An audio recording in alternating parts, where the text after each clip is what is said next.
പ്രഭ, അയ്യോ പ്രഭ, പ്രഭ, ഇതെന്താ പറ്റിയത്? പ്രഭ, പ്രഭ, പ്രഭ.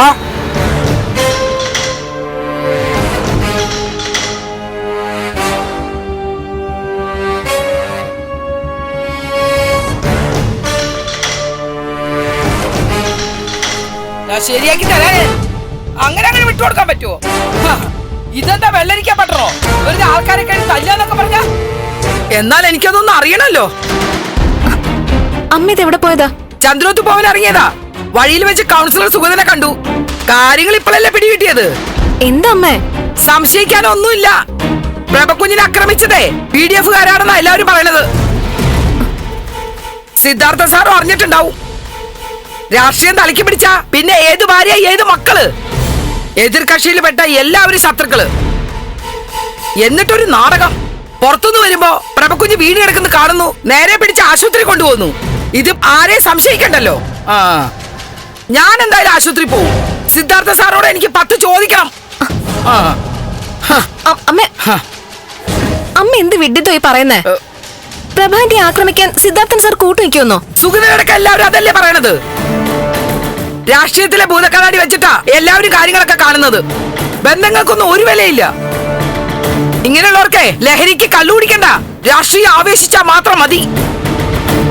സിദ്ധാർത്ഥ സാറും അങ്ങനെയുള്ള ആളാ. പ്രഭകുഞ്ഞിനെ ഒതുക്കിയാലേ ദേവിക്ക് ജയിക്കാൻ പറ്റുള്ളൂ പാർട്ടി തീരുമാനിച്ചു കാണും. പാർട്ടി പറയാതെ ശ്വാസം പോലെ എടുക്കാത്ത ആളല്ലേ സിദ്ധാർത്ഥ സാറ്. വീട്ടിൽ ചെന്ന് ബെല്ലടിക്കണം, ആള് പുറത്തു വരുമ്പോ തലമണ്ട അടിച്ചു പൊട്ടിക്കണമെന്ന് പറഞ്ഞേ കൊട്ടേഷൻ കൊടുത്തിട്ടുണ്ടാവും പാർട്ടിക്കാര്. ദേവിക്ക് ഇതൊക്കെ അറിയാം. അമ്മ ഒന്ന് നിർത്തുന്നുണ്ടോ? ഓ, നീ ദേവികരാണല്ലേ. ദേ നോക്ക്, തലക്കടിച്ച് വീഴ്ചിട്ടല്ല പ്രഭകുഞ്ഞിനെ തോൽപ്പിക്കേണ്ടത്. ഞാൻ എന്തായാലും ആശുപത്രി പോവും. എനിക്കെല്ലാം അറിയണം. അമ്മ, ദേവികയും നന്ദനും എല്ലാവരും അവിടെ ഉണ്ട്. അവര് സംസാരിച്ച കാര്യങ്ങളൊക്കെ ഒരു തീരുമാനത്തിലെത്തട്ടെ. പിന്നെ പാർട്ടിക്കാരും പോലീസുകാരും ഒക്കെ അവിടെ ഉണ്ടാവും. അമ്മ അവിടെ ചെന്ന് വെറുതെ കരയും ബഹളം വെക്കൊന്നും വേണ്ട. ബഹളം വെക്കണ്ടാന്നോ? ഇതിന് ബഹളം വെച്ചില്ലെങ്കിലേ പിന്നെ എന്തിനാണ് ഭാർഗവി ബഹളം ഉണ്ടാക്കുന്നത്? ദേവിക തിരിച്ചെത്തിയപ്പോ നന്ദന്റെ പ്രഭകുഞ്ഞിനെ വേണ്ടാതായി കാണും. ആര് കൈവിട്ടാലുവേ ഞാൻ പ്രഭകുഞ്ഞിന്റെ കൂടെ തന്നെ കാണും.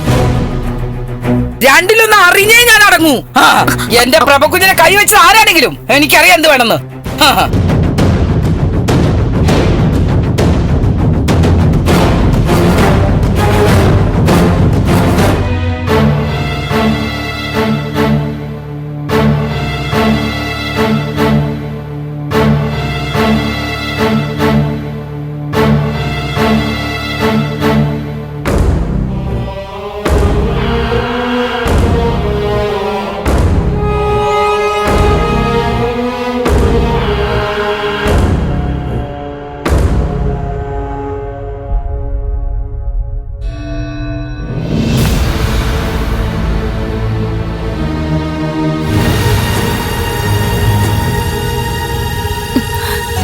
അച്ഛൻ പുറത്തുനിന്ന് വന്നപ്പോ അമ്മ വീണ് കിടക്കായിരുന്നു എന്നാ പറയുന്നേ?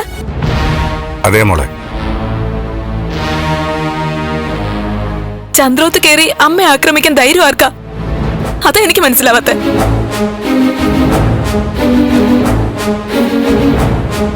മോഷണമൊന്നും നടന്നിട്ടില്ല. അമ്മയുടെ ശരീരത്തിലെ ആഭരണങ്ങളൊക്കെ അതുപോലെ തന്നെ ഉണ്ട്. അപ്പോ പകയും വൈരോഗ്യം ഒക്കെ തന്നെ കാരണം. രജനി, മാഡത്തിന്റെ ചികിത്സ ഒന്ന് കഴിയട്ടെ, ബാക്കിയൊക്കെ പിന്നെ സംസാരിക്കാം. അല്ല ഗിരി, ഇപ്പൊ തന്നെ അറിയണം. കണ്ടും കേട്ടും ഇനി സഹിക്കാൻ വയ്യ.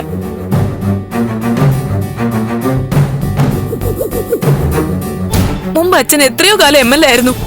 വീട്ടില് പാർട്ടിക്കാരും നേതാക്കളും ഒക്കെ എപ്പോഴും വന്നു പോവായിരുന്നു. പക്ഷെ അപ്പോഴൊന്നും നമ്മളെ കുടുംബം ഒരു രാഷ്ട്രീയ കുടുംബം തോന്നിയിട്ടില്ല. പക്ഷെ ഇപ്പൊ ചന്ദ്രത്തിന്റെ സ്വഭാവം മാറി. പാർട്ടി ഓഫീസുകൾ പ്രവർത്തിക്കുന്ന ഒരു കെട്ടിടം, അങ്ങനെ എനിക്ക് ചന്ദ്രത്തിനെ തോന്നുന്നത്.